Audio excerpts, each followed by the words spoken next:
and welcome to Game Raven's next indie dev interview. I am Puppet Master N, and I am here with Joey, also Hello. known as Brotuzak. That's me. Yeah. That is Welcome, you. welcome, fellas and fellettes. We're about to interview the indie devs of Shrine's Legacy. So hold on to your butts. It's Oh, going down. Joey, I'm so happy that you're here with us. So we have Alan and Joseph with us, who are the developers of Shrine's Legacy. Alan, do you want to start? Just let us know who you are and what you did on this game. Sure. Hi, I'm Alan Gabbard. I am the creative director of Positive Concept Games and Shrine's Legacy. I did the concept art, I'm the writer, and I did a lot of sound effects for the game. Awesome. Hello, my name is Joseph Duke. I'm the technical director at Positive Concept Games. I did the music composition, the pixel art, and the programming, along with sound effects and other things that we both share. Like marketing, we both do fun stuff. Yeah, fun stuff. So, Positive Concepts, who else is involved in that, and what do they do? Right now, it's just us two, but we do work with contractors occasionally. Like we have a what's the word? Promotional. Promotional We have art. a promotional artist. That's Shrimp Toast. She made like our title screen image, and she made our promotional art it's not the title screen, but it's like the bad guys and the good guys and the gyms surrounding them. Just promotional art like that. She also made the title screen. Yeah. Oh, cool. It animates when you start the game, and her real name is Dakota Lalawin. So Shrimp Toast is her username on the internet. So if anyone is interested in her work, go check her out. Yeah, I thought her real name was Shrimp Toast, and I was like, those parents are awesome.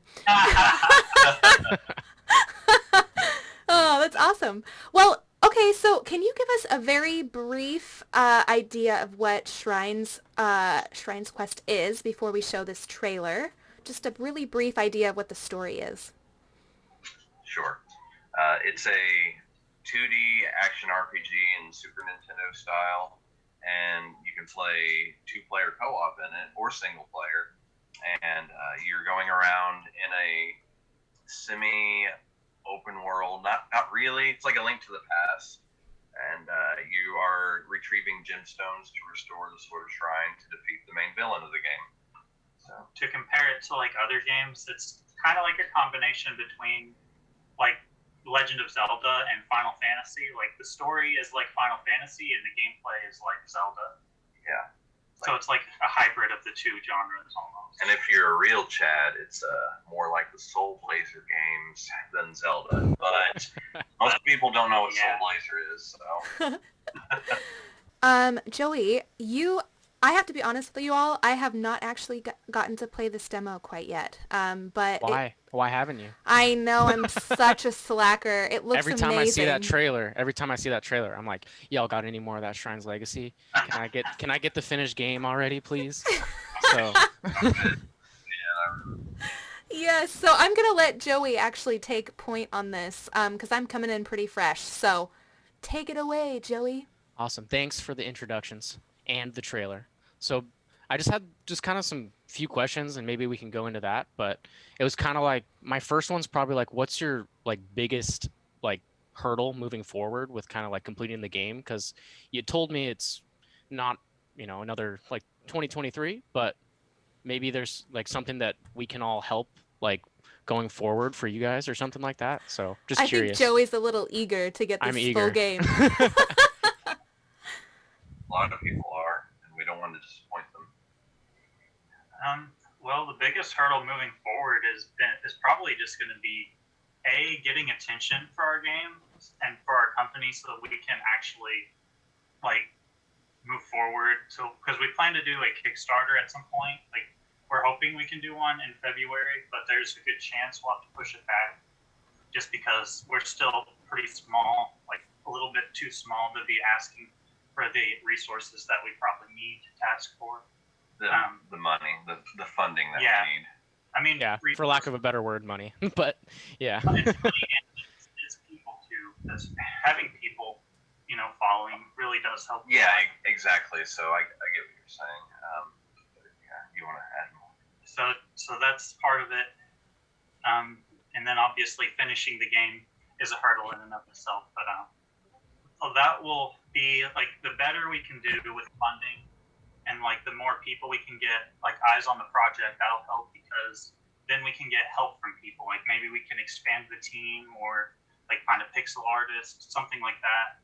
Like a dedicated pixel artist would help tremendously in getting the game done. In fact, that's probably the only other team member we need. Like, we can finish this by ourselves, Right. if we are allowed the time and money. Like, we cannot work full-time jobs like we were doing like at the beginning of this year and finish the game to the vision that we have for it.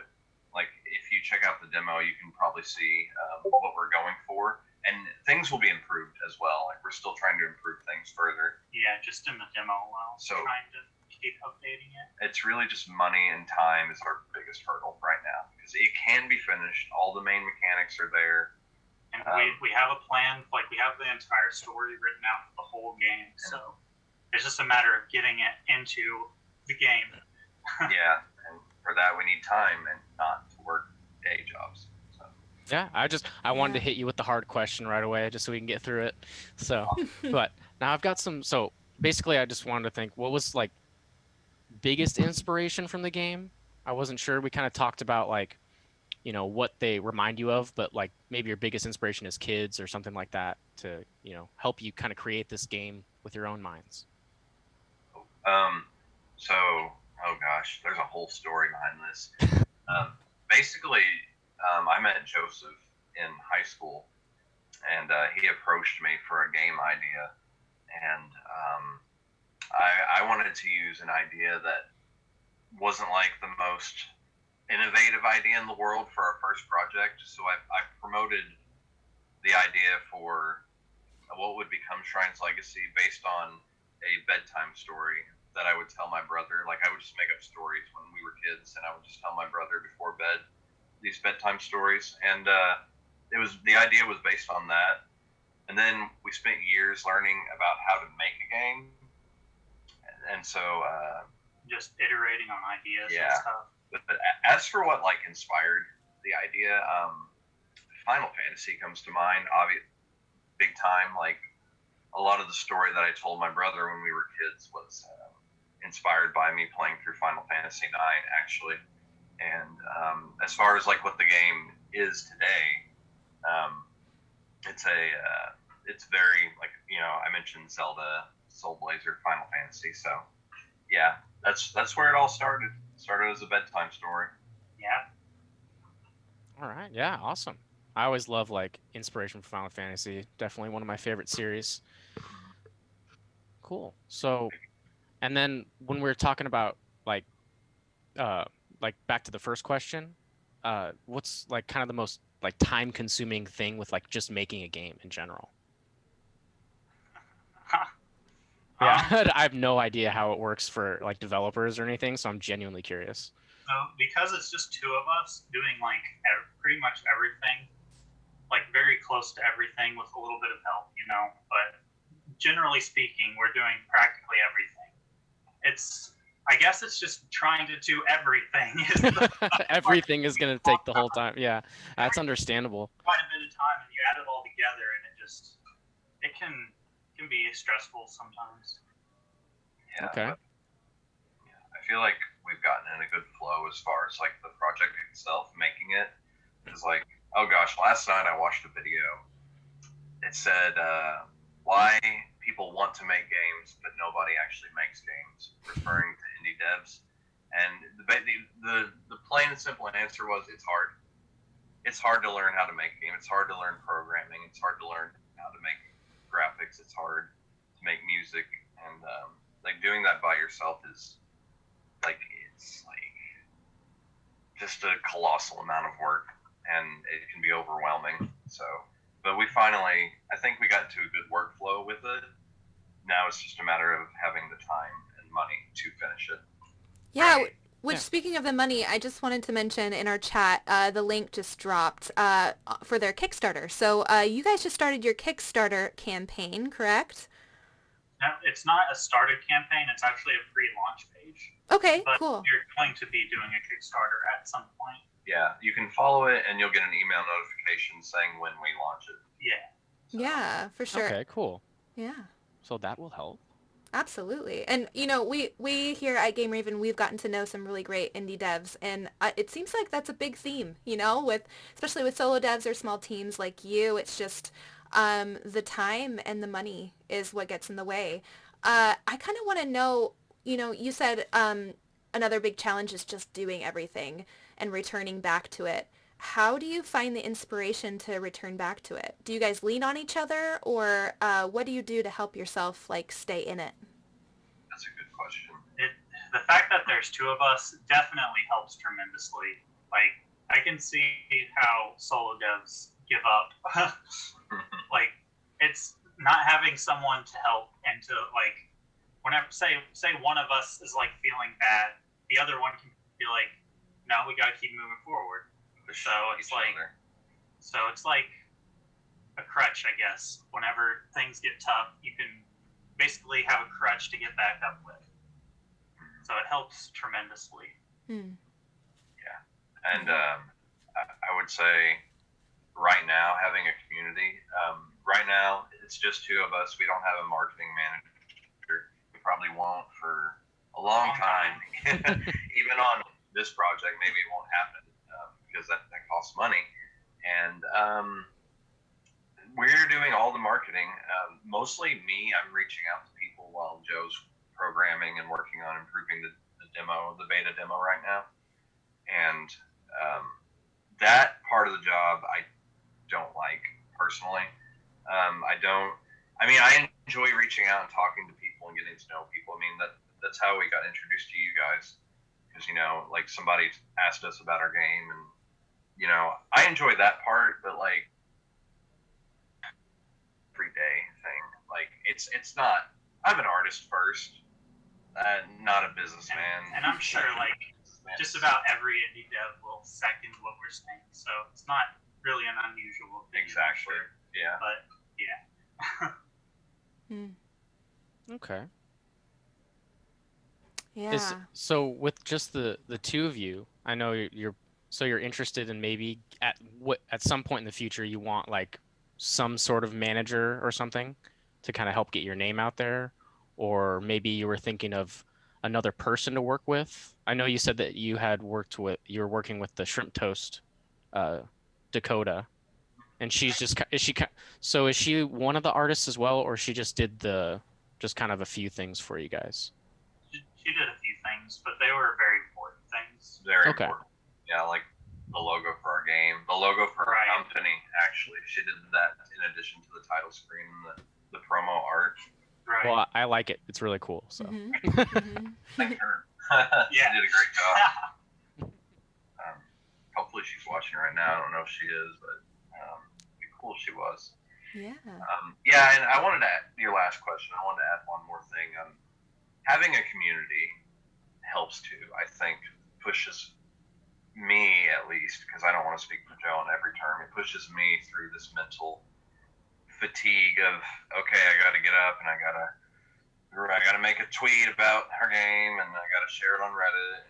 And like, it's exhausting, isn't it? It is. I'm sure you know exactly what it's like, actually. Yeah, any kind of content or creator or Mhm. anything like that, you've got to, every single time you do anything, you've got to, like, put your name out there, no matter if it's annoying or not. You got to Mhm. get it out there.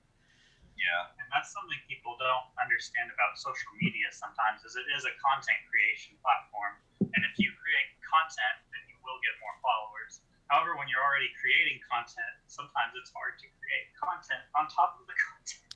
True. That's why it'd be nice to have a, like, set. So It does help. But, like, we make something in the game, we can show it off. We still have to edit it and make it look pretty and stuff like that. Mhm. We can. But it is a content platform. Like, social media in general. Mm-hmm. Absolutely. Yeah. And, that's why we started Game Raven, to be honest. We're just passionate about small developers like you. And we know that you guys already have so much on your plate to begin with. And if we are able to help just by talking about your game and, oh my gosh, having fun and playing your game on stream, like, absolutely, we are here for it. Absolutely. So thank you so much for being on this interview with us also. We look up to you guys. It's a lot of work, and you're bringing us something that is really valuable because in our world today, a lot of us are at home, right? And video games allow us a space to expand beyond what our small world is. And the little bit that I know about this game so far, and actually, Joey, I kind of want to hear a little bit more about your experience playing the game. I I see that you guys are building this incredible world that has a lot of different layers. And I'm kind of gathering that's why you guys are being so meticulous and spending so much time before you release anything because there are so many layers. Would you say that's true? Absolutely. Yeah. You pretty Yeah. much got it right on the dot. Yeah. So Joey, tell me, I'm somebody who has not played this demo at all, so I have no context, and I think a lot of our viewers are the same. Uh, Tell us about the demo and what was it like as a player? What did you experience? What was your favorite parts and what was challenging to you?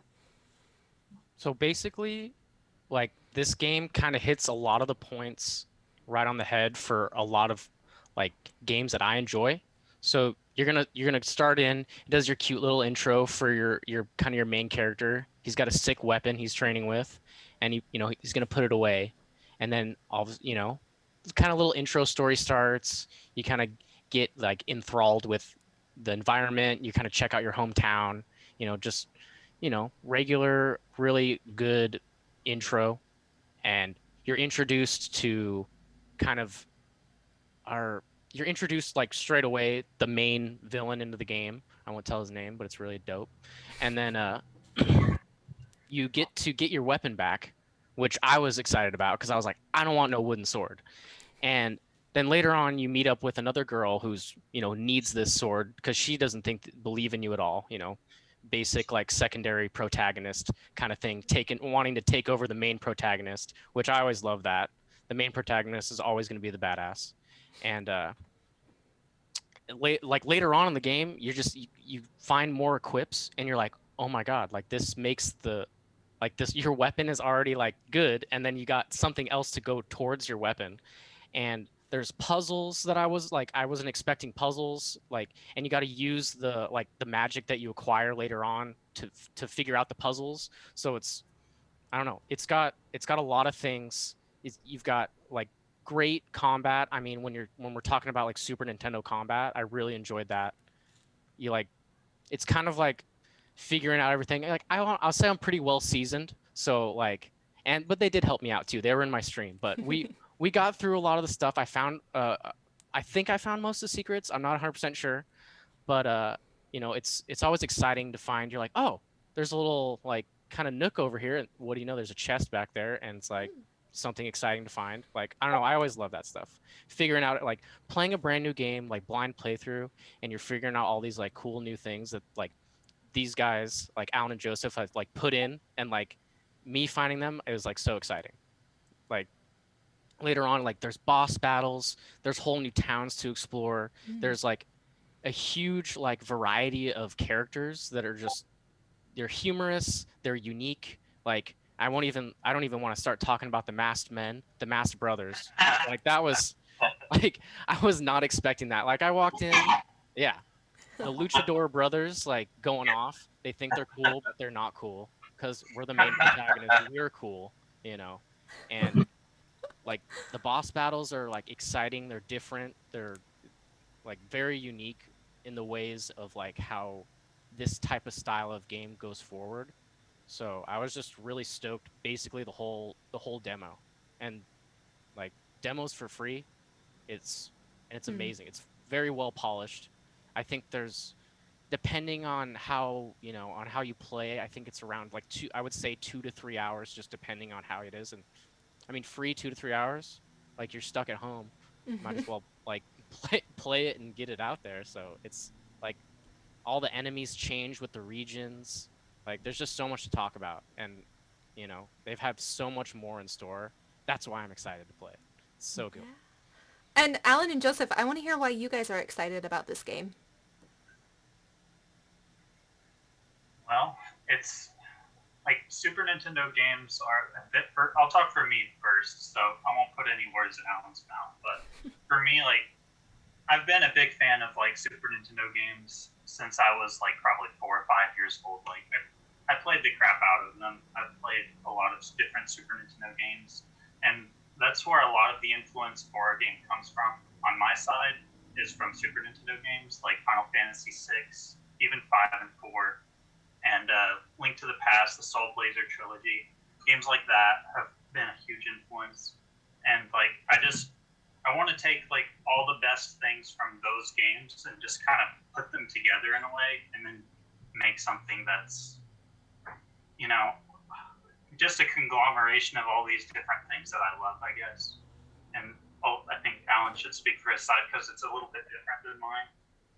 Yeah, for me, why I'm excited for this game is I have always wanted to be a writer first and foremost, and the fact that I get to create, like, I've always loved gaming ever since I was a kid. Like, I can't tell you, like, the what do they call them? The Gen Zers, the Zoomers. They'll never know what it was like in 1998 to turn on my Nintendo 64. Put in Ocarina of Time. You go out into Hyrule Field after that first dungeon. Whoa. Like, I was like 7 years old. Like, never seen anything like that before in my life. And so for me, it's like, I just want to tell a story that really grips people, and just creating a world, like my characters that I draw the art for, and the enemies I draw, and the world that I make, and people being in that's exciting to me. They're not just reading it, they're experiencing it like in a visual audio kind of way. And I always get kind of nervous that like people are going to be like, oh, this story sucks, because like it's like you were talking about, Joey, the humorous, the funny characters, that kind of starts happening more. Like, there is the humor in the beginning, but like it happens more after like the first dungeon, and I'm always afraid that people are going to get bored playing it. But people who like that kind of game don't seem to really complain about the beginning. I think it's just people, if they watch it on stream, they might be like, oh, there's a bunch of text, and then the text kind of goes away. And like I've mentioned, I hope that's something we can improve on. But yeah, that's the most exciting thing for me, is people just experiencing it in a positive way, and people.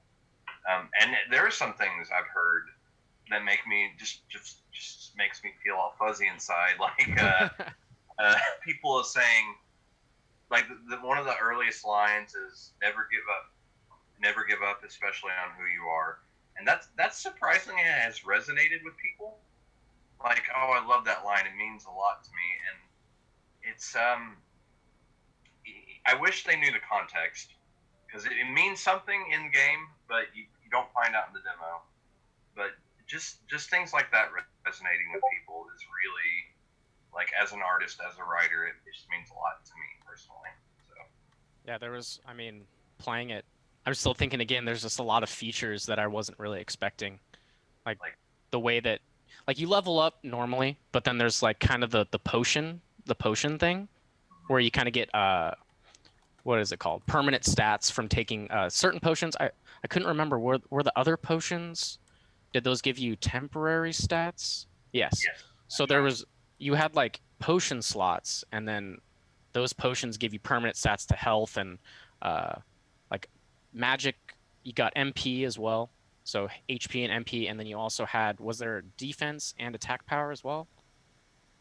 Not in the demo, but that's Okay. something you may consider. Something that'll be moving forward. Okay.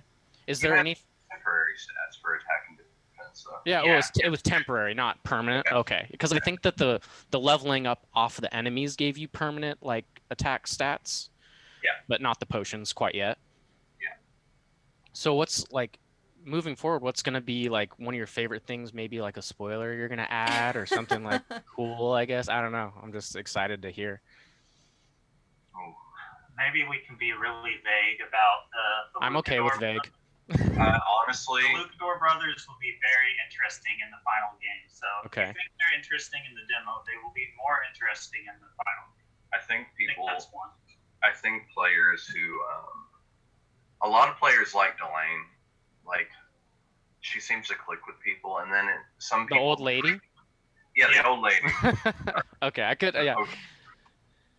And they like the Hiroshi brothers, but which are the Lucador guys. But there's a payoff to them, and you have to beat the demo to see it. Yeah. Then I think when people see that, And watch the credits. yes, it kind of clicks. You have to watch the credits. Yes, exactly. You got to watch the credits until the very end. It kind of clicks on what those characters are. So I would say for us, the Lucador Hiroshi brother characters are They're going to be a bigger character moving forward. they're probably our favorite supporting characters. Okay. Okay. I can't say why, and it's pretty exciting because we like goofy characters like that. So Well, like you were saying earlier too, you were worried about like kind of the text and whatnot, and you were saying like with the story, like I always feel like everyone's gonna find something cheesy about any story in an RPG. So, and then that's on them, you know.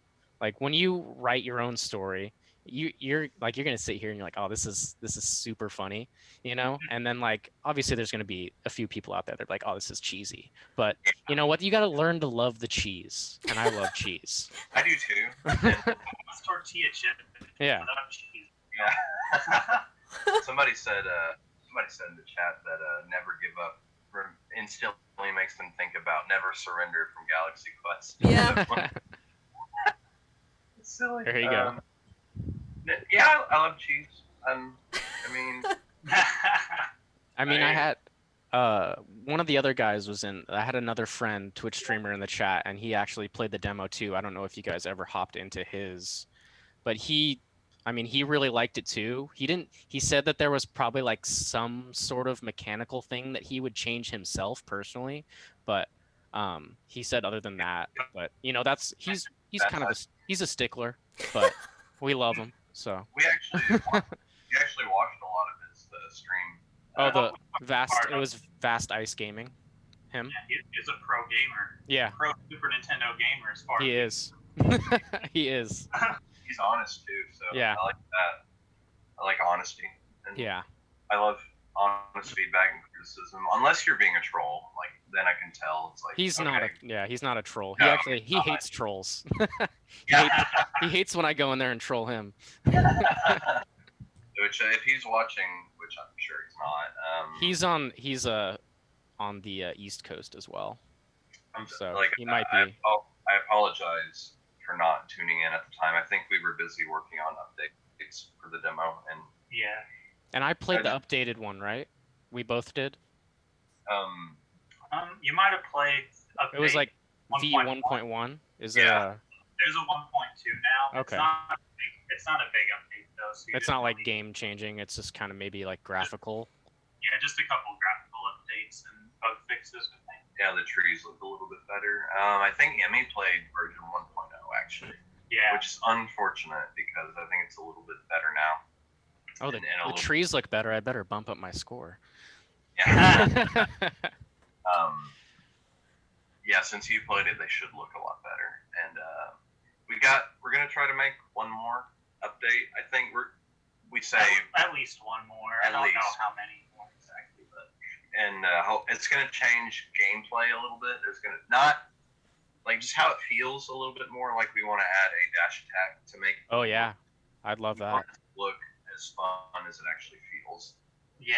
'cause I mean, that's there's the big there's that dash move. Spoilers that you learn. Yeah. That you there's a learn. dodge. That you learn later on.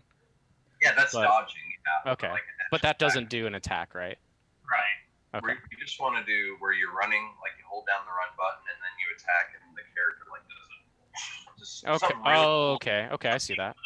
Because right now, if you do an attack while you're running, it does actually affect your attack. Like enemies will get knocked back a little But further. you can't tell. Yeah, by it looks looking the at same. Yeah. It's not noticeable as We much want as you'd the think. character to keep moving. Like we want there to be a flow to using dash attacks, kind of like in Terranigma. Yeah, if anybody Yeah, if anyone watching wants to play this knows what Terranigma is, you're a boss. Like, I love Terranigma. But like when you're running and you attack in that game, you'll keep moving with your attack, and then there's only a slight pause before you can start running again. We want that kind of flow in the game. A little just.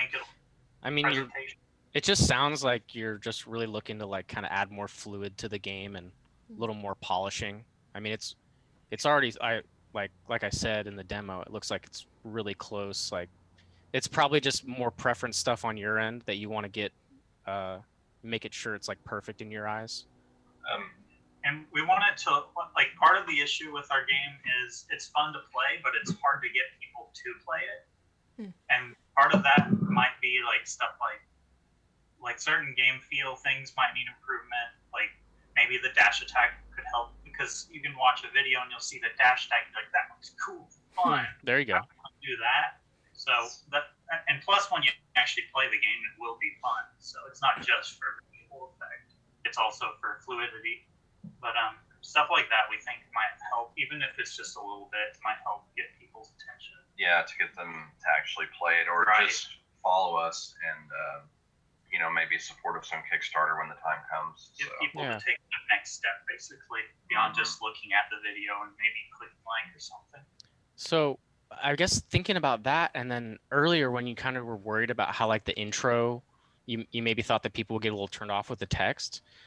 Like, totally, like, have you ever thought maybe doing maybe sort of a different part to drop you into the demo? Maybe playing at a certain point of the game?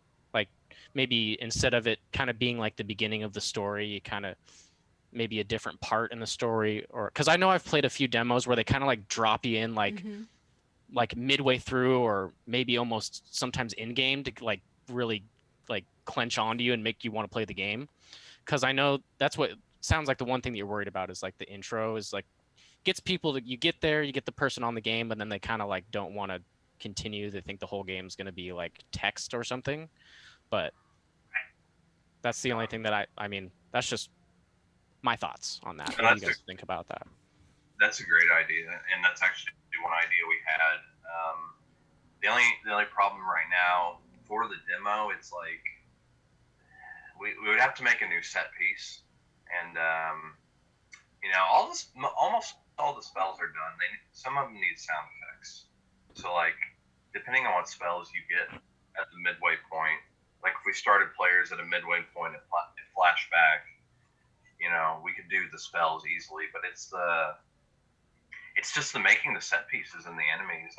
That's work that I don't know if we have time for right now, unfortunately. Yeah, and that's understandable. And then like flashback to the beginning. Yeah, if we decided to go that route. If we were to actually try to make it start in the middle now and just keep going from there, that would just be too much work right now. Or like maybe just kind of, it would drop you off kind of maybe that first area in the forest, fight the first boss, like make it only like what, 25 minutes, 30 minutes or something, just a little teaser demo. Because this one's kind of more of like a meat and potatoes demo, like it. So that's just me though, just shooting ideas for you guys. I don't know. Yeah, I'm actually like super fascinated in this conversation because I've played demos for AAA games. I've done early access for indie games and AAA games. And it's interesting to see like what the process is of a small developer deciding what your demo is going to look like. Because I noticed that demos range. I've played demos that are 5 minutes long. And I've played demos that are 6 hours long. And it's interesting to me, like, what choices you make as a developer, especially with a story like yours, because there's so many layers. Like, if you drop somebody in the middle of a story like that, how do you keep them from being lost? How do you keep it still intuitive? Like, what is your process when you're thinking how you're going to present your demo and and how you choose what's going to be in the demo? Well, part of the reason we wanted to start the demo at the beginning is because we wanted to add like intuitive elements to teach the player how to play the game over time in a natural way.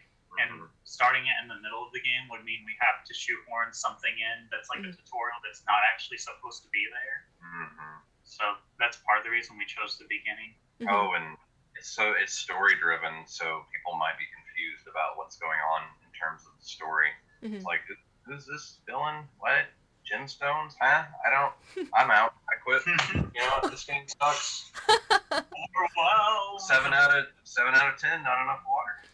Oh my God! Oh, Don't bring that up. Don't bring that up in here. That was my favorite generation. Well, it was one of my favorite generations. Oh gosh, this is a generation now. Yeah. There's 8. There's 8 of them now.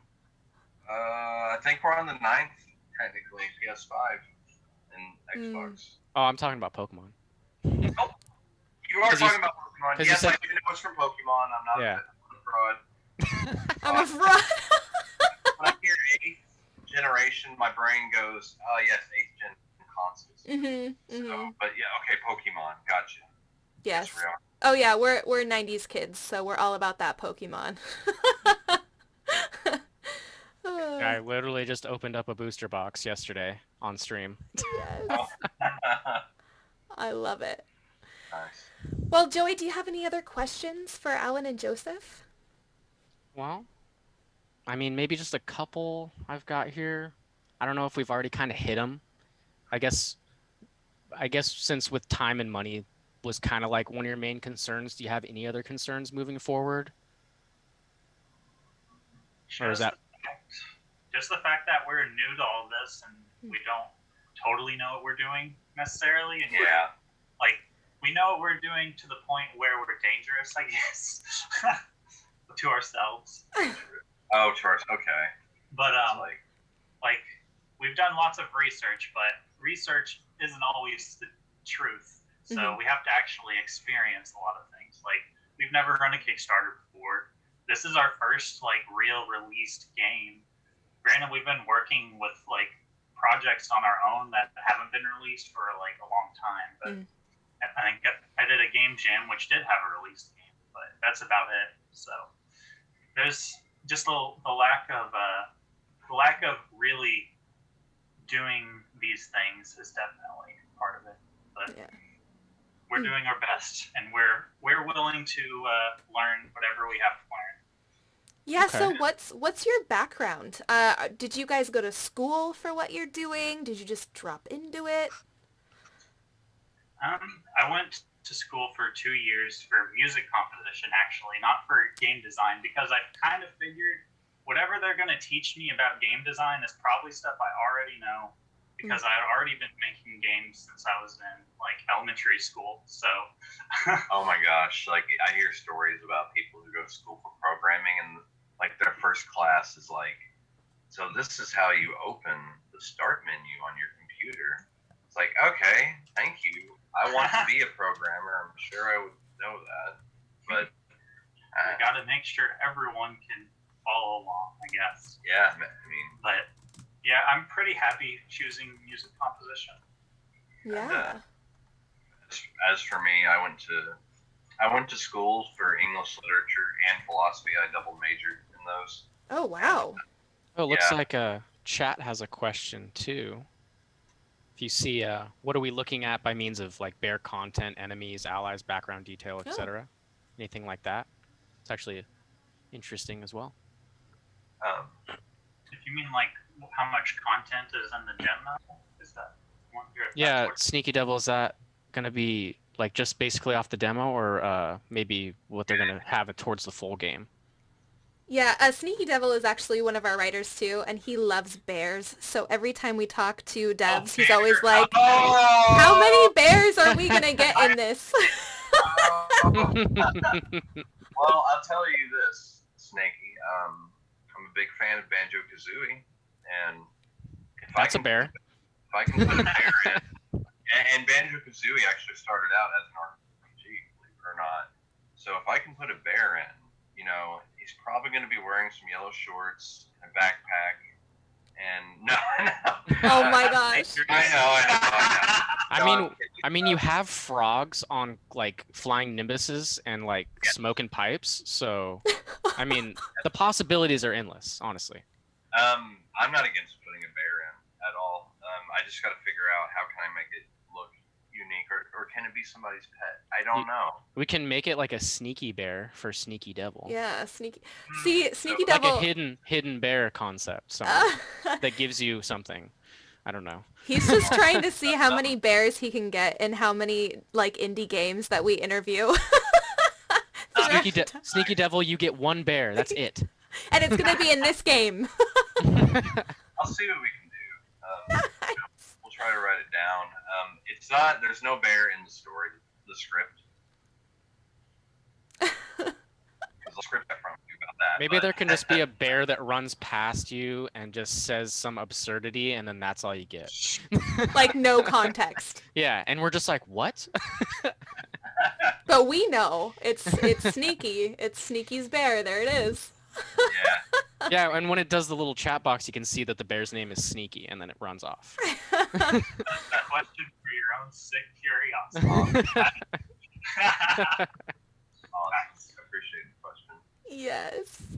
Yeah, but can you tell us a little bit about the enemies that are actually in the game? Yeah. I designed them on concept art, and then Joe obviously made them in pixel art and animated them. Let's see. A lot of the enemies that are in the demo right now are old designs. Back when I didn't really study fundamentals as much when I drew art. So I notice a lot of people, they respond. The Fruga, the frog enemy on the Nimbus, like you mentioned. Yeah. Respond to that to me a lot. And part of it is I wonder if I just got lucky because I was inspired one day, because we were actually having a conversation while making the demo. It's like, we need another enemy for the overworld. And I was like, oh man, we don't have any enemies that I've drawn that'll really work. I don't know. Alice in Wonderland's cool. Let's make a frog that's supposed to look good on a flying cloud. And that's how we got it. And, the design of it seems to resonate with people. People seem to like it. And that's like a modern enemy that I drew. Every other enemy in the demo is pretty old art. So I wonder if my old designs are terrible. I like the tree stump crabs. Or that's what I think they are. I call them tree stump crabs. That's what they remind me of. They do look like tree stumps, but they're actually supposed to be rock crabs, like made of rock. Like okay. They're shaped like a tree stump, though. Yeah. So I don't know. I don't know if it's okay or if it's a bad thing, but sometimes it's okay. Probably okay. Yeah. Some people think like Aklor looks silly. Like somebody was saying, he looks like Emperor Zurg, and that's silly looking. And I'm like, the main villain? Yes, right. The main villain. I was thinking Master Shredder. Okay, yeah, I thought about Shredder too, actually. And some people are like, he looks kind of like Emperor Zurg from Toy Story. And I can see that, but I'm also like, do I want to? Because he's supposed to be more serious of a villain. But it's like, do I want to change his design, or do I want to let his actions speak for himself? Like, maybe people will think he's silly at first, and then when he does something dastardly, devastating, whatever word you want to use, then maybe that's, show people that he's more serious. So who knows? Do you already have the boss designs all figured out for the final of the game, or you're still working on that as well? We have the boss designs, like the basics planned out, but we don't necessarily have their exact patterns figured out. So we'll be basically figuring them out as we go. Yeah. We have ideas written down for each boss fight, like at the very least. When I wrote the script, like, since I'm not just the writer, I'm also like the creative director. I also got to write notes about this is how the boss will work. So we can look back on that, and it's like, okay, that's a cool idea. No, that doesn't work. That's stupid. Let's cut that. So yeah, it's like a starting point, basically. yeah. Yeah. I have to say, I'm a huge Zelda fan. And my favorite Zelda game, and everybody argues with me about this, but I think it's way better than Ocarina of Time, and you can quote me on this, is Wind Waker. Because the experience you had uh, going into Hyrule Field for the first time and seeing the entire open world, I had. Because when I was of the age, with my little GameCube, I got out on my ship and I'm like, I can go to any of these islands. This is awesome.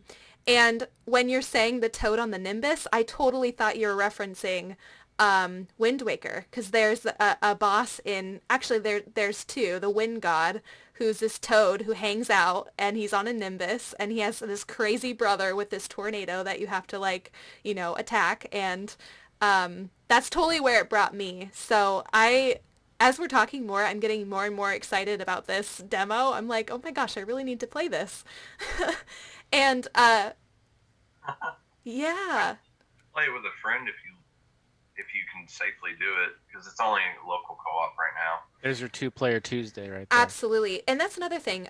The fact that this is a 2-player game is really exciting for me because I, unlike a lot of gamers, am an extrovert. I'm a very social person, and I love seeing games where I can play with my partners and with my family members and with my friends, and the fact that you can play both characters in this game. My biggest question, though, about the 2-player part is this going to be like a Mario Odyssey deal where one player is way nerfed and the other isn't? No, you can, if you want to, you can go to the next screen and make the other person who is still exploring back there go to the next room. So you have almost as much power. Almost. Player 1 has a tiny bit more power in terms of if you go into a cutscene and sometimes player 1 gets to progress the cutscene. Yes, and player 2 can't. Even though not always, but sometimes. Like if you go into the dungeon, I think, where you're on a new, it's a completely new area and the screen blacks out every time you go in there, and there's a cutscene. I think it's player 1 every time. I think. Is it split screen, or is it going to be like it's a shared screen? Shared screen. So when the player 1 or player 2 goes into a different area, does it teleport the person, or? Yes, because it teleports you both to the next room. Okay. Mm-hmm. Right. Okay. Yeah, we never really played the 2-player, so we're not really sure how it all worked. Yeah, there's a story about that. Yeah, I wanted to make sure that I wasn't missing any comments. Okay, that's a cool boss design, though. Are you talking about the frog? Probably. Yeah. Okay, my bad. Yeah, I got you. Okay, cool. Just making sure we're not missing anything on our end. So the co-op feature was always an intended feature from the beginning, because Joe and I love RPGs. Oh God, we love them. But they never have 2-player co-op, unless it's like a Tales of game, which is fun. Tales game. Yeah. I enjoy them fine. They're not my favorite kind of RPGs. I'm more of a Final Fantasy kind of guy, where the story is better told most of the time. Yeah, I'm a little torn on the Tales games. Yeah, you can be honest. I'll be honest. Like I like them, but they're just all the same. Yeah. That's probably my biggest thing about it. I liked Tales of Xillia the best. Yes, Devil. That's the one I was going to say. That's the best one. That's my favorite one because it took more risks. It told a good story, and it was fun, and it wasn't perfect though. It got kind of repetitive, but environment's a little bland. That's okay. Everybody's like, "Oh, Tales of Symphonia." No, Xillia, which is like a PS3 exclusive game right now or something. It's like I think I got it on PS4 actually. Okay, I could be wrong. I hope they do. It's go play that. And then there's also Tales of Xillia 2. Didn't get it. Don't know what it's about. So I don't know. It wasn't as appealing to me when I heard about it. I think it was like the after fact of what happens in the first installment, but either. Yeah. But anyway, the story is we both wish there was more co-op in games. Final Fantasy VI has a secret co-op mode. Final Fantasy IX has a secret co-op mode that barely anybody seems to know about. And it's like, why don't more games do this? So it was important to us to get that in. And it's something we really need to push in our marketing and advertising because not a lot of people are doing it for an action RPG. Yeah. Yeah, Yeah. I heavily agree on that. With Mhm. I feel like I'm in the same boat with like really liking RPGs, but the fact that they're just like hard locked solo player Hmm. games like bothers me because there's a lot of other games where they do have the co-op like they put co-op in there and like it gives it so much more replay value because you can play with a friend. Hmm. Like Oh, it's like, yeah. oh, you haven't played this game? Dude, come over. Play Yeah. this game. Or actually don't come over because of coronavirus. Yeah. But Right. Yeah, get on Discord or Steam or something that involves Yeah. A being way with to somebody. play. Yeah. Yeah. Well, and then you also have somebody like me who's stuck in a house with people, and you're like, okay, let's we talked about everything so far, and we need games to play, and we played Monopoly like how many times now? And I love RPGs too. I just got done doing the Unraveled, if you've played that, which is a two-player little 2D scroller, and you have to use each other to figure out different parts of the map. I'm wondering, in the two-player parts of this game, do you need to rely on each other, or is it just easier? What is it? What is it like? Is it a different kind of gameplay, or is it exactly the same, just two different people? It's pretty much just it makes it easier. Like it's not required. Like you don't have to do anything different when you're playing co-op. It's just more like you're both playing the game at the same time. One person controls the main character and the other person controls the secondary main character. So they're both. So one thing to note is the main character is more melee oriented, like they attack with a sword. They do more damage with physical attacks. Their magic is still good, but it's not as strong as the second character, who has weaker melee but better magic. So it's like there could be some disconnect if both players really want to be the sword wielder, but for the most part, like each character has their own strengths and weaknesses. Yeah, that's cool. Neither is necessarily worse than the other. Yeah. It's awesome. I would say that speedrunners are probably going to have an easier time in co-op mode than if they want to get the best time. If they want to get the best time, Hmm. they're probably going to have an easier time in co-op mode. Like it's that kind of co-op, I think. The game has an AI system that takes control of the second character if you're not playing co-op mode. But Okay. that AI is not going to be as efficient as someone actually playing the game. Yeah. Especially if they know what they're doing. Mm-hmm. I really liked that it was co-op with the AI controlling because there's a little mini game where you have to collect fish, and I'd be like, "Oh no, the fast fish just flew up," and then my AI character will finally catch up to me, catch the fish, and so like I think I caught a few lucky ones because of the AI co-op. Yeah, like she'll be trailing behind you, and she'll get the one. The one that maybe spawns right at the exact moment you're just passing through, and she'll be right there to pick it up. So that was also another cool feature. I was just like, wasn't expecting it. And we had it. That's awesome. A lot of people don't expect swimming in the game in general. Yeah, that was a really cool thing too. I missed out on figuring out that I could have swam a lot earlier in the game. Mm-hmm. And then I think there was an area that I didn't explore, but then later on there's a town that is all about the water. So Oh no, is there a water temple? Oh no. There's Oh, a different good. Whew. There's not a water. the water level that everyone hates with the music that puts you asleep. Yeah. Oh, man. I'll say something that's not about our game. Speaking of Zelda music, really quick. I never was a fan of Ocarina of Time's dungeon music for the most part, except for the Forest Temple and the Fire Temple. Because Koji Kondo saw and he decided to go with, I'm going to make dungeon music more ambient, whereas like A Link to the Past, the dungeon music is more like they all share like a similar theme. I think. Well, the Light and Dark World have different themes, Right. but like the themes are like it gets me pumped more. And then Ocarina of Time, he puts this lazy, chilled background music that I never agreed with that direction. But anyway, that's not about us. So just wanted to Also, yeah, we didn't talk about how you could change. What was it? You had the music. You could press on the keyboard F5, and it would change like what it would go from. I'm sorry, like it was basically like stereo, kind of like more modern type sounding, and then it would go to the, if I'm getting this wrong, 16-bit or 32-bit. If I'm wrong, I don't know which one it was. Yeah. So originally the original demo had the more modern soundtrack by default, and that was all there was. And then like somewhere along the way, I decided that it would be interesting to actually make it sound like Super Nintendo style.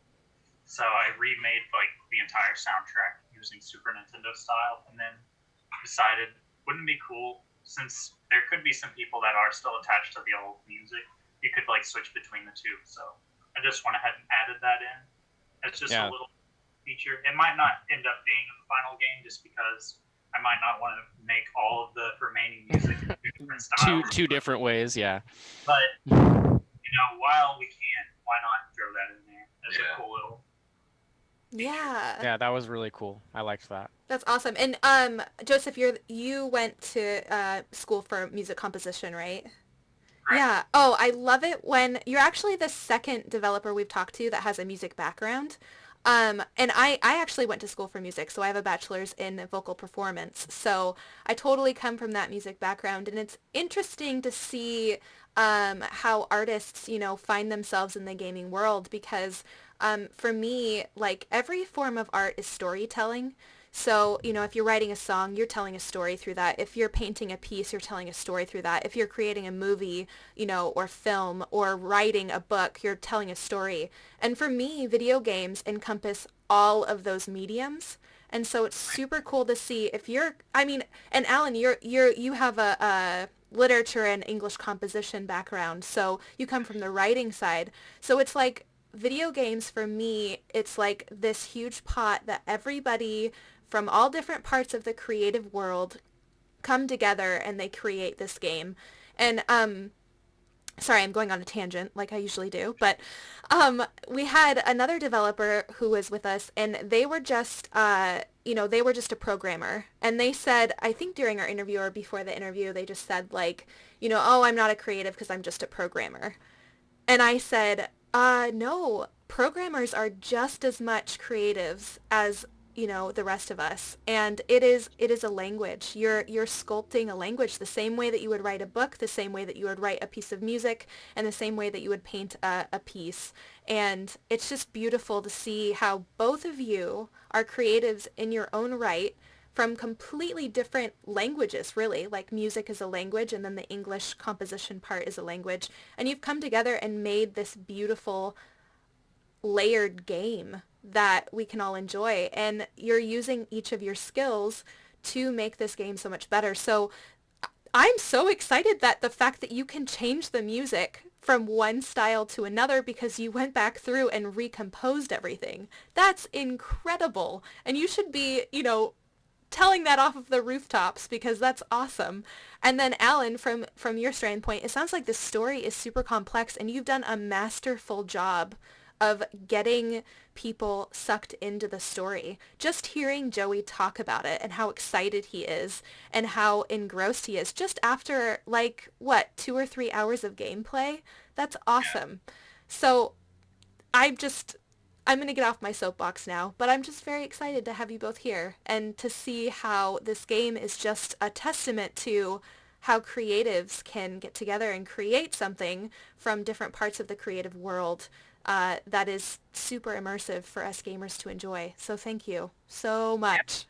Yeah, you're welcome. Thank you. Thank you. I think you pretty much nailed it in terms of what, to me, video games are the greatest art form in our modern day, because it is everything other than you can't, maybe you can argue VR, but you can't really do physical as much as in terms of the experience. Besides exercise games, I guess, but who wants to do that while playing a video game?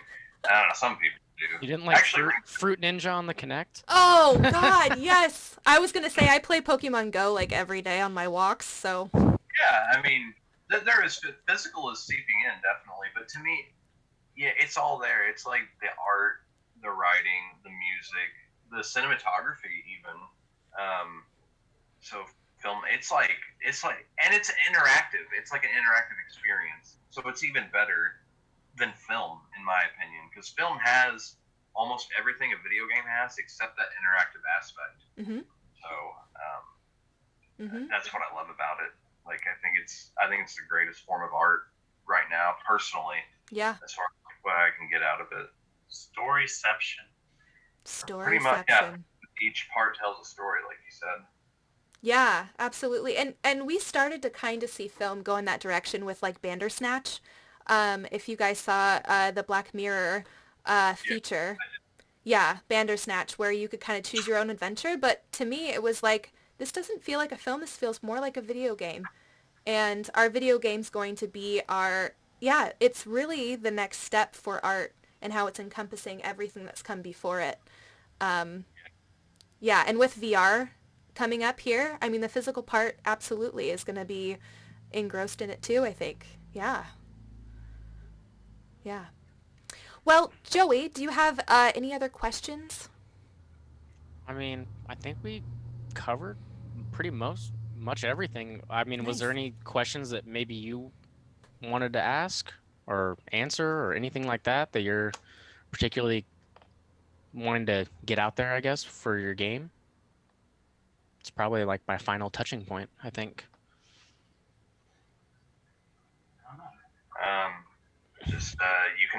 It's free. You can play the demo right now. It's free. You hear that, chat? It's free. You better play it. Yes. Well, before we leave you all, I wanted to let you guys know a couple other things happening here at Game Raven. We are a collective of corvids that, yes, we cover indie games, and we do reviews and interviews, but we started back in September, so we're very young.